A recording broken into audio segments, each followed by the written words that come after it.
मत्सर कर्म मम प्रतम परम भद्वतं तं संवर्जित निर्वैरा सर्वभूतेषु यः स मामेति पांडव। हे अर्जुन, जो व्यक्ति सकाम कर्मों तथा मनोधर्म के कलमश से मुक्त होकर मेरी शुद्ध भक्ति में तत्पर रहता है, जो मेरे लिए ही कर्म करता है, जो मुझे ही जीवन लक्ष्य समझता है और जो प्रत्येक जीव से मैत्री भाव रखता है, वह निश्चय ही मुझे प्राप्त करता है।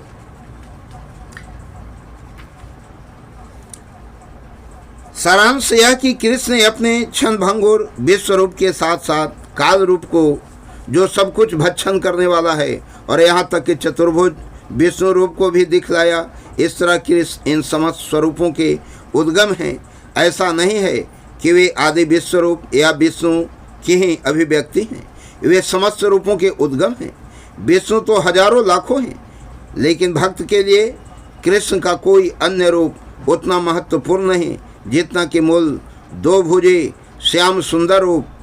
ब्रह्म संहिता में कहा गया है कि जो प्रेम या भक्ति भाव से कृष्ण के श्याम सुंदर रूप के प्रति आसक्त हैं, वे सदैव उन्हें अपने हृदय में देख सकते हैं और कुछ भी नहीं देख सकते। अतः मनुष्य को समझ लेना चाहिए कि इस 11वें अध्याय का तात्पर्य यही है कि कृष्ण का रूप ही सर्वोपरि है एवं परम सार है। इस प्रकार श्रीमद् भागवत गीता के 11वें अध्याय विराट रूप का भक्ति वेदांत तात्पर्य पूर्ण हुआ। अब हम अध्याय 12 जो भक्ति योग है, इस भक्ति योग का महत्व बतलाते हैं। एवं सततयोक्ता ए भक्तास्तत्त्वां पयोरिपास्यते ए चापस्यक्षरमव्यक्तं तेषां के योगवित्तमा। अर्जुन ने पूछा, जो आपकी सेवा में सदैव तत्पर रहते हैं या जो अव्यक्त निर्विशेष ब्रह्म की पूजा करते हैं, इन दोनों में से किसे अधिक पूर्ण सिद्ध माना जाए। मध्यावेशस्य मनो ये मां नित्ययुक्ता उपासते श्रद्धया पर्योपेतास्तते में युक्ततमा मता। श्री भगवान ने कहा, जो लोग अपने मन को मेरे साकार रूप में एकाग्र करते हैं और अत्यंत श्रद्धापूर्वक मेरी पूजा करने में सदैव लगे रहते हैं, वे मेरे द्वारा परम सिद्ध माने जाते हैं। ये त्वक्षर मन्नर्निदेश्यं व्यक्तं पयोरिपासते सर्वत्र गमक्ष चिन्तयं च कुटस्थमच्चलं ध्रुवं संयमयन्द्रिये ग्रामं सर्वत्र संबुद्धय ते प्राप्तवन्ति मामेव सर्वभूतहिते रता। लेकिन जो लोग अपने इंद्रियों को वश में करके तथा समूह के प्रति समभाव रखकर परम सत्य की निराकार कल्पना के अंतर्गत उस अव्यक्त की पूरी तरह से पूजा करते हैं, जो इंद्रियों की अनुभूति के परे हैं, सर्वव्यापी हैं, अकल्पनीय हैं, अपरिवर्तनीय हैं, अचल तथा ध्रुव हैं, वे समस्त लोगों को कल्याण में संलग्न रहकर अंततः मुझे प्राप्त करते हैं। जिन लोगों की मन परमेश्वर के अव्यक्त निराकार स्वरूप के प्रति आसक्त है, उनके लिए प्रगति कर पाना अत्यंत कष्टप्रद है। देहधारियों के लिए उस क्षेत्र में प्रगति कर पाना सदैव दुष्कर होता है। जो अपने सारे कार्यों को मुझ में अर्पित करके तथा अविचलित भाव से मेरी भक्ति करते हुए मेरी पूजा करते हैं और अपने चित्तों को मुझ पर स्थित करके निरंतर मेरा ध्यान करते हैं, उनके लिए हे पार्थ, मैं जन्म मृत्यु के सागर से शीघ्र उद्धार करने वाला हूँ। मध्ये मध्ये मन आधस्तव मये बुद्धिं निवेशय निवस्यसि मयैव अत्यवोर्ध्वन संशय।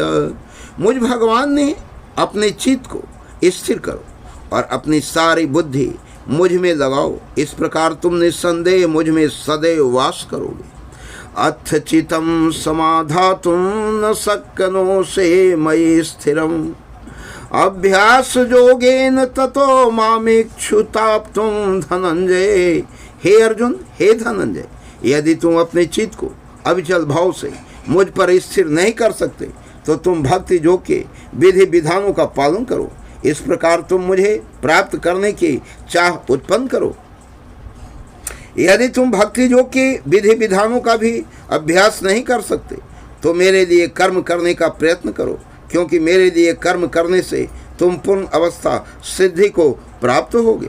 किंतु यदि तुम मेरे इस भावनामृत में कर्म करने में असमर्थ हो तो तुम अपने कर्म के समस्त फलों को त्याग कर कर्म करने का तथा आत्म स्थित होने का प्रयत्न करो।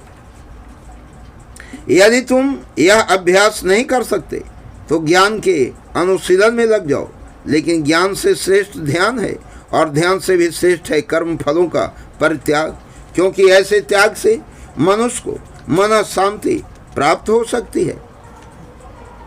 जो किसी से द्वेष नहीं करता लेकिन सभी जीवों का दयालु मित्र है, जो अपने को स्वामी नहीं मानता और मिथ्या अहंकार से मुक्त है, जो सुख दुख में संभव रहता है, सहिष्णु है, सदैव आत्मतुष्ट रहता है, आत्मसंयमी है तथा जो निश्चय के साथ मुझ में मन था बुद्धि को स्थिर करके भक्ति में लगा रहता है, ऐसा भक्त मुझे अत्यंत प्रिय है।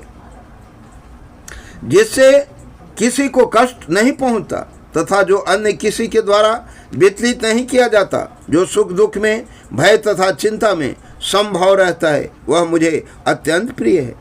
मेरा ऐसा भक्त जो सामान्य कार्यकलापों पर आश्रित नहीं है, जो शुद्ध है, दक्ष है, चिंता रहित है, समस्त कष्टों से रहित है और किसी फल के लिए प्रयत्नशील नहीं रहता, मुझे अतिशय प्रिय है। यो न दृष्ट्यते न द्वेष्टि न सोचति न कांक्षति, शुभाशुभ परित्यागी भक्तिमान यह समय प्रिय। जो न कभी हर्षित होता है न शोक करता है, जो न तो पछताता है न इच्छा करता है तथा जो शुभ तथा अशुभ दोनों प्रकार की वस्तुओं का परित्याग कर देता है, ऐसा भक्त मुझे अत्यंत प्रिय है। समा शत्रौ च मित्रं च तथा मानापमानयो, शीतोष्ण सुख दुख खेसु सम संग विवर्जित, तुल्यन निंदा स्तुति निर्मामो संतुष्टे येन किंचित, अनिकेत स्थिर मतिर्भक्तिमाने में प्रियो नर। जो मित्रों तथा शत्रुओं के लिए समान है, जो मान तथा अपमान, शीत तथा गर्मी, सुख तथा दुख, जस तथा अपजस में संभव रखता है, जो दूषित संगति से सदैव मुक्त रहता है, जो सदैव मौन और किसी भी वस्तु से संतुष्ट रहता है, जो किसी प्रकार के घर बार की परवाह नहीं करता, जो ज्ञान में दृढ़ है और जो भक्ति में संलग्न है, ऐसा पुरुष मुझे अत्यंत प्रिय है।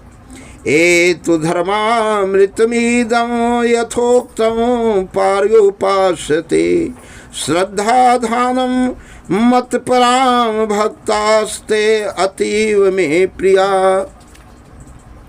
जो इस भक्ति के अमर पथ का अनुसरण करते हैं और जो मुझे ही अपना चरम लक्ष्य बनाकर श्रद्धा सहित पूर्ण रूपेण संलग्न रहते हैं, वे भक्त मुझे अत्यधिक प्रिय है। इस प्रकार यह 12वां अध्याय समाप्त हुआ और इसके बाद 13वां अध्याय है प्रकृति पुरुष तथा चेतना।